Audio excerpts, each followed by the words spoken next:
Hello my dear drama lovers, welcome back to எம் drama glimpse. இந்த week நம்ம பார்த்துக்கிட்டு இருக்க பிரைட்ஸ் ரிவெஞ்ச் அப்படிங்கிற ட்ராமாவோட பார்ட் 2 தான் இந்த வீடியோல பார்க்க போறோம். இந்த ட்ராமாவோட எல்லா எபிசோடும் கரெக்டா வந்து சேர்றதுக்கு மறக்காம சேனல் சப்ஸ்கிரைப் பண்ணிருங்க. நீங்க பார்த்துக்கிட்டு இருக்க கதை உங்களுக்கு பிடிச்சிருந்துச்சுன்னா லைக் பண்ணிருங்க, ஹைப் பண்ணிருங்க. சோ வாங்க गाइस, இப்ப கதைக்குள்ள போகலாம். கடைசியா இந்த கதையோட ஹீரோவே செத்து போன மாதிரி நம்மளுக்கு காட்டுவாங்க. இதுக்கெல்லாம் காரணம் நம்ம ஹீரோயினோட பேட் லக் தான் அப்படின்னு சொல்லி அவங்க மாமியார் அவளை வெளியே துரத்தியே விட்டுருவாங்க. பட் இருந்தாலும் அந்த எக்ஸ் பாய் ஃப்ரெண்ட் ஹான்சான் தான் திரும்பி நம்ம ஹீரோயினை வீட்டுக்குள்ள கூட்டு வருவான். அதுக்கடுத்து நம்ம ஹீரோயின் நடந்ததே நினைச்சு ஃபீல் பண்ணிக்கிட்டு இருப்பாளா. தன்னோட ஹஸ்பண்ட் சாவுக்கு தான் தான் காரணமாயிட்டோம். கடைசி அவர் இந்த வீட்டை விட்டு போறப்ப என்கிட்ட மிஸ்பிஹேவ் பண்ணது யாரு அப்படின்ட்டு தெரிஞ்சுக்கணும்னு தான் போனாரு. அப்பதான் ஏதோ ஒரு விபரீதம் நடந்திருக்கு அப்படிங்கிற மாதிரி யோசிச்சுக்கிட்டு இருப்பா. அப்பதான் அவளுக்கு இன்னொரு ஒரு விஷயம் ஞாபகம் வரும். கடைசியா அந்த ஜீங்கிற வேலைக்காரிகிட்ட விசாரிச்சப்ப மாஸ்டர் வந்துட்டு கொஞ்ச நேரத்துக்கு முன்னாடி திரும்பி வெளியே போயிட்டாரு அப்படிங்கிற மாதிரிலாம் சொன்னா. அப்பனா என்னோட ஹஸ்பண்ட் எதுக்கு வீட்டுக்கு வந்தாரு, எதுக்கு திரும்பி வெளியே போனாரு, இதை பத்தி நான் அந்த வேலைக்காரிகிட்ட கேட்டாகணும் அப்படிங்கிற மாதிரி ஒரு பக்கம் நம்ம ஹீரோயின் யோசிச்சுக்கிட்டு இருப்பா. இன்னொரு பக்கம் அந்த வேலைக்காரியை தான் காட்டுவாங்க. அவ இப்ப ஹான்சான் கூட சேர்ந்து ஏதோ பேசிக்கிட்டு இருப்பா. என்னன்னு பார்த்தா கடைசியா நம்ம ஹீரோ இவங்களை பார்க்க வரப்ப ஒரு கன் கொண்டு வந்திருப்பான்ல, அந்த கன்னை இந்த வேலைக்காரி தான் கடல்ல தூக்கி போட்டிருப்பா போல.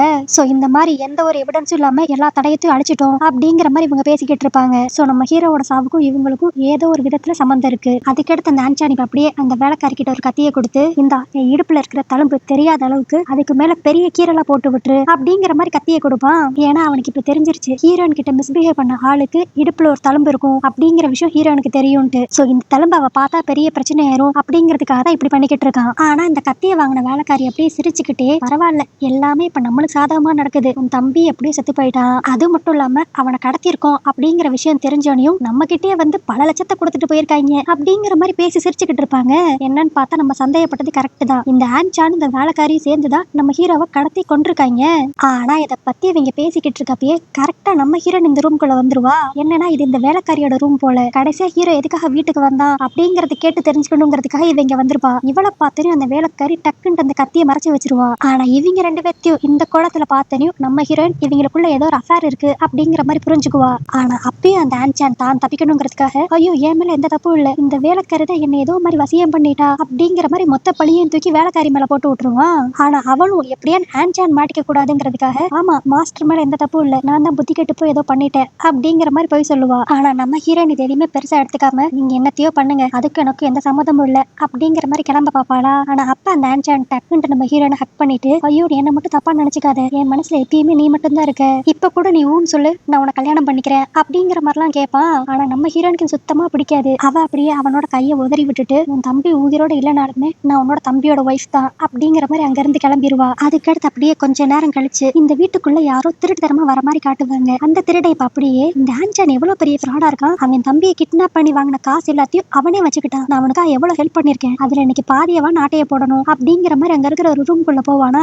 அது பார்த்தா நம்ம ஹீரோனோட ரூமா இருக்கும். அவ இப்ப இந்த திருட்டு பையனை பார்த்தனையும் அவன் கூட சண்டை போட்டு ட்ரை பண்ணுவா. இந்த சத்தம் கேட்ட அந்த ஆன்சான் இந்த இடத்துக்கு வந்துருவான். அவன் இப்ப யாரோ ஒரு ஆள் உள்ள வந்திருக்காங்கன்னு தெரிஞ்சனையும் அவன் கூட சண்டை போட்டுக்கிட்டு இருப்பானா. அப்ப தெரியாதனமா அந்த ஆன்சான் தவறி விழுந்து கீழே கிடக்கிற ஒரு ஷார்ப்பான பொருள்ல அப்படியே போய் அவன் முதுகு குத்திரும். இதனால அவனுக்கு லைட்டா அடிபட்டுரும். இன்னொரு பக்கம் அந்த ஆன்சான் தள்ளி விட்டனால அந்த திருடனுமே கீழே விழுந்துதான் கிடப்பானா. அப்ப நம்ம ஹீரோயின் ஆன்சானுக்கு என்னாச்சோ அப்படிங்கிற மாதிரி சொல்லிட்டு அவன் பக்கத்துல போய் பார்க்க போவா. அப்ப பார்த்தா அவன் முதுகுல இருந்து ரத்தமா வந்துகிட்டு இருக்கும். சரி ஏதோ பெரிய அடிபட்டு இருக்குமோ அப்படின்ட்டு லைட்டா அவனோட ட்ரெஸ் தூக்கி பாக்குறப்ப அந்த தழும்பு அவளுக்கு லைட்டா தெரிஞ்சிரும். இது அதே தழும்பு மாதிரி இருக்கே அப்படின்ட்டு நம்ம ஹீரோயின் யோசிக்கிறதுக்குள்ள அந்த ஆன்சான் டக்குன்னு அவனோட ட்ரெஸ் எல்லாம் அட்ஜஸ்ட் பண்ணிக்குவான். அப்பன்னு பார்த்து கரெக்டா அந்த வீட்டுல இருக்க மித்தவங்களும் வந்துருவாங்களா. சோ அந்த ஆன்சான் டக்குன்னு எந்திரிச்சு இந்த வீட்டுக்குள்ள வந்த திருட யாருன்னு சொல்லி பாக்குறதுக்காக போவான். அவன் ஃபேஸ பார்த்தோன்னே தான் இந்த ஆன்சானுக்கு செம ஷாக்கிங்கா இருக்கும். ஏன்னா இவனை வச்சுதானே நம்ம ஹீரோவை கடத்தி இருக்கான். அதனால எங்க தான் மாட்டிக்க போறோமோன்ட்டு டக்குன்னு அங்க இருக்கிற வேலைக்காரங்க கிட்ட இவனை வெளியே எடுத்துட்டு போங்க அப்படிங்கிற மாதிரி ஆர்டர் கொடுத்துருவான். ஆனா இப்பதான் நம்ம ஹீரோயின் அந்த திருடனோட ஃபேஸையே பார்த்திருப்பா. இந்த ஃபேஸை பார்த்தோன்னே அவளுக்கு ஏதோ ஒன்று ஸ்ட்ரைக் ஆகும். என்னன்னா ஒரு மாசத்துக்கு முன்னாடி இவளை யாரோ ட்ரக் பண்ணி ரோட்ல தரன்னு இழுத்துட்டு போயிருப்பாங்க. அப்ப நம்ம ஹீரோ வந்து காப்பாத்திருப்பான்ல, அந்த டைம் இவளுக்கு ட்ரக்ஸ் கொடுத்தது இந்த ஆளா தான் இருப்பான். இது நம்ம ஹீரோனுக்கு இப்ப ஞாபகம் வந்துரும். அதனால இப்ப அந்த திருடனை கட்டி போட்டு வச்சிருக்க இடத்துக்கு போய், டேய் நீ தானடா என்னோட வாழ்க்கையவே சீரழிச்சே அப்படின்ட்டு அவனை கத்தி எடுத்து குத்தலான்ட்டு போவா. ஏன்னா நம்ம ஹீரோன் நினைச்சுக்குவா இவன் தான் கிட்ட மிஸ்பிஹேவ் பண்ணியிருக்கான் அப்படின்ட்டு. ஆனா இப்ப எங்க நம்ம செத்துருவோமோ அப்படிங்கிற பயத்துல அந்த ஆளு, நான் உன்னை வெறும் கடத்த தான் ட்ரை பண்ணேன், உன்கிட்ட மிஸ்பிஹேவ் பண்ணது நான் கிடையாது, இந்த வீட்டோட மாஸ்டர் ஆன்சான் தான் அப்படிங்கிற மாதிரி எல்லா உண்மையும் சொல்லிடுவான். ஆனா எடுத்தோரையும் நம்ம ஹீரோன் இதை நம்ப மாட்டான். ஆனா அப்புறம் தான் அந்த ஆளு அவனோட எல்லா பிளானையும் தெளிவா சொல்லுவான். இந்த மாதிரி ஆன்சானுக்கு உன்னையும் கல்யாணம் பண்ணிக்கணும், உன்னோட கசின் குவானியும் கல்யாணம் பண்ணிக்கணுங்கிற எண்ணம், அதனாலதான் இப்படிப்பட்ட ஒரு பிளானை போட்டு உங்க ரெண்டு பேத்தையும் கல்யாணம் பண்ணணும்னு அவன் நினைச்சான். ஏன்னா உன்னை யாரும் ரேப் பண்ணிட்டாங்க அப்படிங்கிற விஷயம் வெளியே தெரிஞ்சுன்னா உன்னை யாரும் கல்யாணம் பண்ணிக்க மாட்டாங்க, அந்த டைம் அவன் உன்னை கல்யாணம் பண்ணிப்பான்ல, அதுதான் அவனோட பிளான் அப்படிங்கிற மாதிரி எல்லா விஷயத்தையும் சொல்லிடுவான். இதை கேட்டோன்னே நம்ம ஹீரோனுக்கு அப்படியே தலையே சுத்துற மாதிரி ஆயிரும். அது மட்டும் இல்லாம கொஞ்ச நேரத்துக்கு முன்னாடிதான் அந்த ஆன்சானோட இடுப்பு கிட்ட கரெக்டா அந்த தழும்பி அவ பாத்திருப்பாளா, அதனால இப்ப கன்ஃபார்மே பண்ணிருவா எல்லாத்துக்கும் காரணம் ஆன்சான் தான் அப்படின்ட்டு. என்னதான் இப்படி ஒரு சம்பவம் நடந்திருந்தாலும் அதுக்கு இந்த திருடனும் தானே காரணம். அதனால திரும்பி இவனை கத்திய வச்சு குத்திரலான்னு நம்ம ஹீரோயின் நினைப்பா. ஆனா அப்ப அந்த ஆளு வெயிட் பண்ணு, இது மட்டும் ஆன்சானை பத்தின உண்மை கிடையாது. அன்னைக்கு நான் உன்னை ரோட்ல இழுத்துட்டு போறப்ப ஒருத்தன் வந்து உன்னை காப்பாத்தினான்ல, அவனை கூட நாங்க 2 நாள் முன்னாடி இப்ப கடத்தி வச்சு கடைசியா கொன்னுட்டோம். இப்பதான் எனக்கு தெரிஞ்சிச்சு அந்த ஆள் உன்னோட ஹஸ்பண்ட் அப்படிங்கிற மாதிரி இந்த விஷயத்தை பத்தியும் அந்த ஆள் நம்ம ஹீரோயின் கிட்ட சொல்லிடுவான். இது தெரிஞ்சதையும் நம்ம ஹீரோயின் அப்படியே மொத்தமா உடஞ்சு போயிருவா. அப்பன்னு பார்த்த அந்த ஆன்சான் ஒரு கத்தி எடுத்துட்டு இந்த திருடனை கொல்றதுக்காக உள்ள வருவான். ஏன்னா அவன் மாட்டிக்க கூடாதுங்கிறக்காக. ஆனா உள்ள வந்து பார்த்தா அந்த இடத்துல யாருமே இருக்க மாட்டாங்க. நம்ம ஹீரோயின் தான் அவனை வேற எங்கேயோ கூட்டு போய் வச்சிருக்கா போல. ஆனா இப்படி இவனை தேடி அந்த ஆன்சான் வந்ததை நம்ம ஹீரோயின் ஒளிஞ்சிருந்து பாத்துக்கிட்டு இருப்பா. சோ இதுல ஃபுல்லாவே கன்ஃபார்ம் பண்ணிருவா தான் கிட்ட தப்பா நடந்துகிட்டது இவன் தான், தன்னோட ஹஸ்பண்ட கொன்னது இவன் தான் அப்படிங்கிற மாதிரி. சோ இப்ப நம்ம ஹீரோனோட மைண்ட் பூரா இவனை எப்படியான்னு பழி வாங்கி ஆகணும் அப்படிங்கிற எண்ணம் மட்டும்தான் இருக்கும்.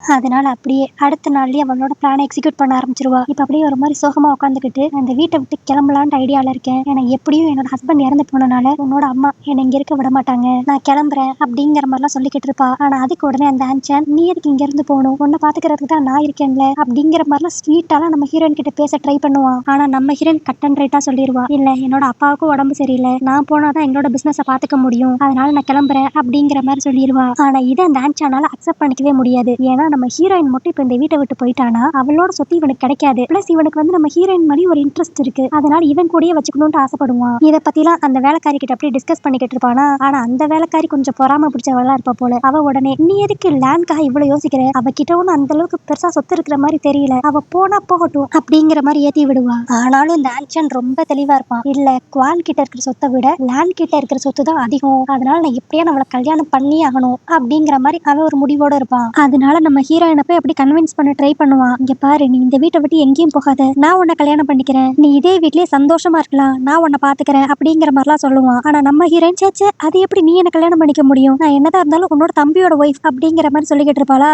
அந்த ஆன்சான் பாப்பான் நம்மளுக்கு இவளை கல்யாணம் பண்ணணும்னா சில உண்மைகளை இவள்கிட்ட சொன்னா மட்டும் தான் முடியும் அப்படின்ட்டு. நம்ம ஹீரோவும் இவனும் கூட பிறந்த அண்ணன் தம்பியே கிடையாது, இவனை தத்தெடுத்து தான் வளர்க்குறாங்க அப்படிங்கிற விஷயத்த இப்ப நம்ம ஹீரோயின் கிட்ட அவன் சொல்லிடுவான். இது தெரிஞ்சாலும் நம்ம ஹீரோனுக்கு இன்னும் ஷாக்கிங்கா இருக்கும். இதுலயே அவ ஓரளவுக்கு புரிஞ்சுக்குவா இவன் எதுக்காக நம்ம ஹஸ்பண்ட கொன்னா அப்படின்ட்டு. அதனால இவன் வழியிலேயே போய் இவனை அழிச்சாதான் உண்டு அப்படின்ட்டு இவனை கல்யாணம் பண்ணிக்கிறதுக்கு ஓகேன்றுவா.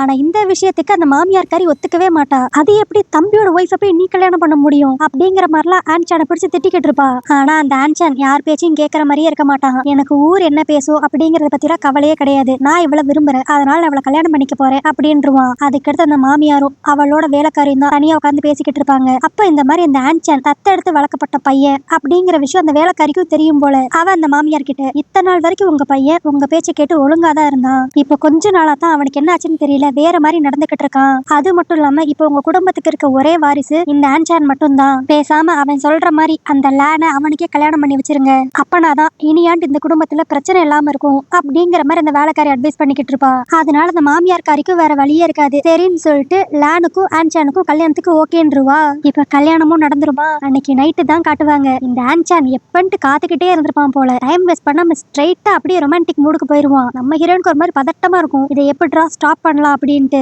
நல்ல வேலையா அப்பன்னு பார்த்து திடீர்னு ஒரு வேலைக்காரன் வந்து மாஸ்டர் ஆன்சான் திடீர்னு அந்த வேலைக்காரி ஜீக்கு என்னாச்சுன்னு தெரியல ஒரு மாதிரி பணாத்திக்கிட்டு இருக்கா, அவளுக்கு ஏதோ உடம்பு சரியில்லை போல, வந்து பாருங்க அப்படின்ட்டு கூப்பிடுவாங்க. இவன் தான் ஏற்கனவே அஃபேர்ல வேற இருக்கானே, அதனால தேவையில்லாத பிரச்சனை வந்துடக்கூடாதுங்கிறதுக்காக இப்ப போய் அவளை பாக்குறதுக்காக போவான். அங்க போனா அவ அதுக்கு மேல நாடகத்தை நடத்திக்கிட்டு இருப்பா. நீங்க வேற ஒரு பொண்ணை கல்யாணம் பண்ண போறீங்கன்னு தெரிஞ்சோனையும் என் மனசு கேட்காம செத்துடலாம்னு நினைச்சேன், ஆனா அப்புறம் தான் நான் பிரெக்னெண்டா இருக்க விஷயம் எனக்கு தெரிஞ்சிச்சு அப்படிங்கிற மாதிரி ஒரு பெரிய குண்டா தூக்கி போடுவா.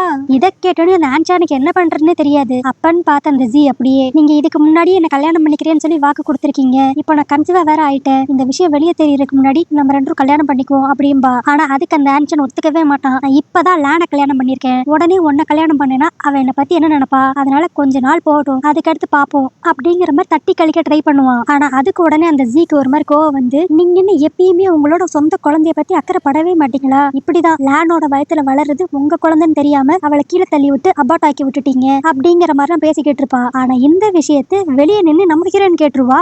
ஏற்கனவே அவ இவன் மேல செம கடுப்புல இருக்கா, இதுல இப்ப இந்த விஷயமும் தெரிஞ்சிருமா, அவளதான் ஃபுல் கடுப்பாயிருவா. அதனால இப்ப அப்படியே கடுப்பா உள்ள போய் இங்க என்ன நடந்துகிட்டு இருக்கு அப்படிங்கிற மாதிரி கத்துவாளா. அவங்க ரெண்டும் பயந்துருவாங்க, ஐயோ நம்ம பேசிக்கிட்டு இருந்த எல்லாத்தையும் கேட்டுட்டாலோ அப்படின்ட்டு. ஆனா நம்ம ஹீரோயின் அவளுக்கு தெரிஞ்ச எல்லா விஷயத்தையும் அப்படியே வெளிப்படையா காட்டிக்காம ஜியோட வயித்துல உங்க குழந்தை வளருது, அதனால நீங்க அவளை கல்யாணம் பண்ணிக்கிறதா கரெக்டா இருக்கும் அப்படிங்கிற மாதிரி அந்த ஜீக்கு சப்போர்ட் பண்ணி நம்ம ஹீரோயின் பேசுவா.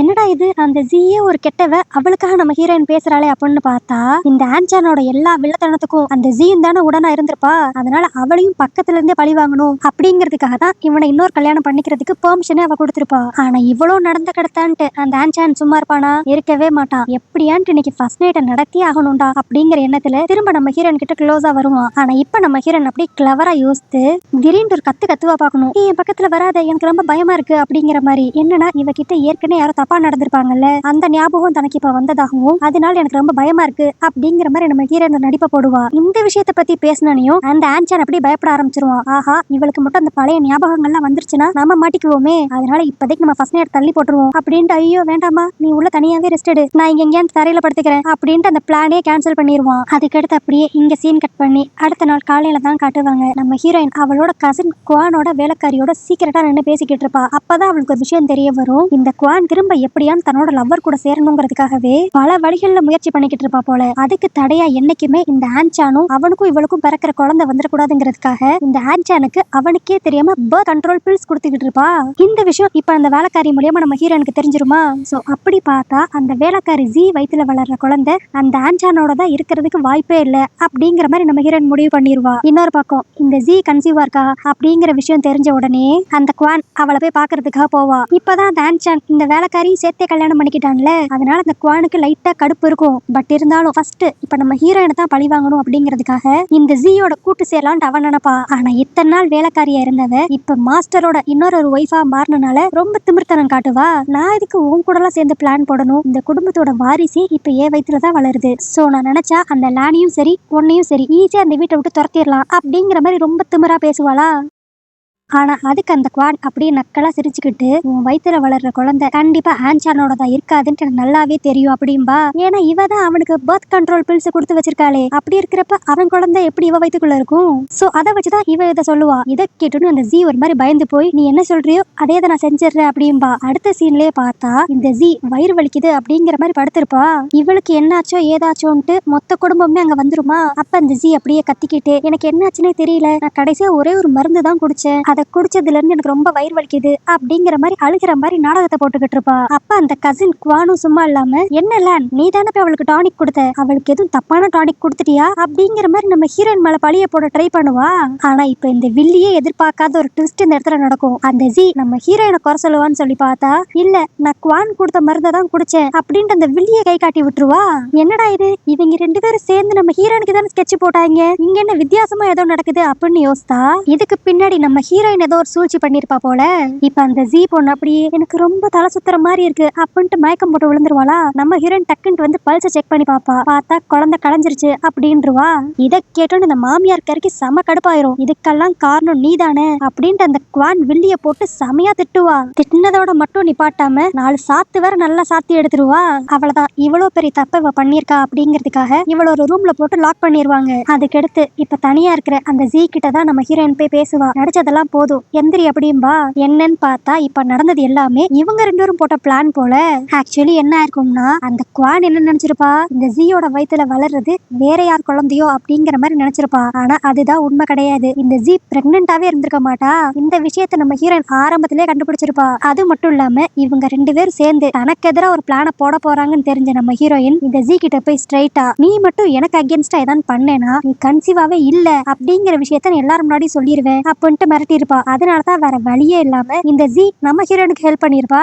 அதுக்கடுத்து அப்படியே அடுத்த நாள் காலையில தான் காட்டுவாங்க. நம்ம குவானோட இந்த நிலைமைய பத்தி தெரிஞ்சவனையும் அவ அப்பா இந்த வீட்டுக்கு வந்துருவாரு. அவர் வந்து அப்படியே அங்க இருக்கிற எல்லாரையும் கண்ணா பின்னான்னு திட்டிக்கிட்டு இருப்பாரு. ஆக்சுவலி இதுதான் நம்ம ஹீரோயினோட பிளானாவே இருக்கும். என்னன்னா அந்த ஆள் வந்து இங்க சண்டை போட்டு அவர் பொண்ணை மட்டும் கூட்டு போயிட்டாருன்னா இந்த ஆன்சான் ஆசைப்பட்ட மாதிரி அந்த குவானோட சொத்து இவனுக்கு கிடைக்காது.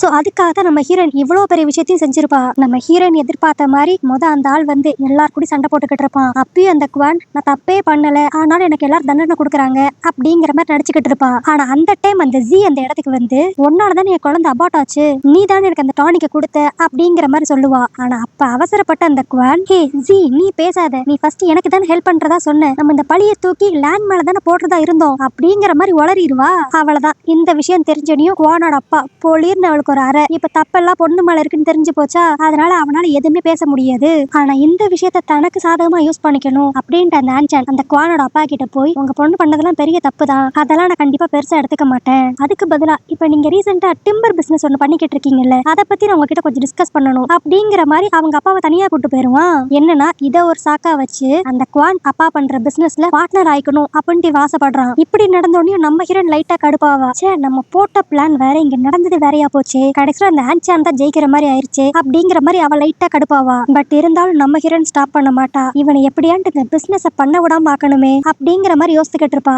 அப்பதான் அவளுக்கு ஒரு விஷயம் ஸ்ட்ரைக் ஆகும். இந்த ஆன்சான் என்னதான் பிசினஸ் பண்றேன்னு முடிவெடுத்தாலும் அதுக்கு காசு கொடுக்க வேண்டியது அந்த மாமியார்காரி தான். சோ அவகிட்ட போய் ஒண்ணுக்கு ரெண்டா ஏத்தி விட்டோம்னா இவனோட பிளான் எல்லாம் மொத்தமா ஊத்திக்கும் அப்படிங்கிற மாதிரி நம்ம ஹீரோயின் ஐடியா பண்ணி அவன் மாமியார் கிட்ட போய் நார்மலா பேசுற மாதிரி அப்படியே ஆன்சான் இப்ப புதுசா ஒரு பிசினஸ் ஆரம்பிக்க போறானா.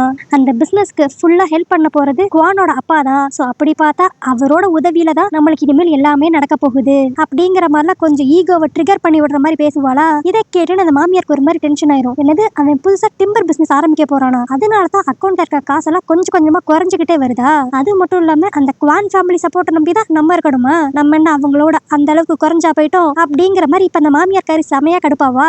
சோ அடுத்து நம்ம ஹீரோயின் ஆசைப்பட்ட மாதிரி அந்த ஆன்சானோட பிசினஸ் அப்படியே ஸ்டார்ட் பண்ண முடியாம போயிருமா, இல்லனா இவனை பழி வாங்குறதுக்கு இன்னும் வேற எதுவும் டெக்னிக் வச்சிருக்காளா. அது மட்டும் இல்லாம ஒரு கதைன்னு சொல்லி பார்த்தா ஹீரோயினுக்கு கண்டிப்பா பேரா ஒரு ஆள் இருந்தே ஆகணும். அப்படி பார்த்தா இந்த கதைக்குள்ள புதுசா எப்ப இன்னொரு ஹீரோ வர போறான் அப்படிங்கறத நீங்க தெரிஞ்சுக்கணும்னா நாளைக்கு நான் போட போற வீடியோ கரெக்டா பாருங்க. சோ ஓகே கைஸ், இந்த வீடியோ உங்களுக்கு பிடிச்சிருந்தா லைக் பண்ணிருங்க, ஹைப் பண்ணிருங்க, மறக்காம சேனல் சப்ஸ்கிரைப் பண்ணிருங்க. நாளைக்கு வீடியோ உங்களை பாக்குறேன். அது வரைக்கும் பை.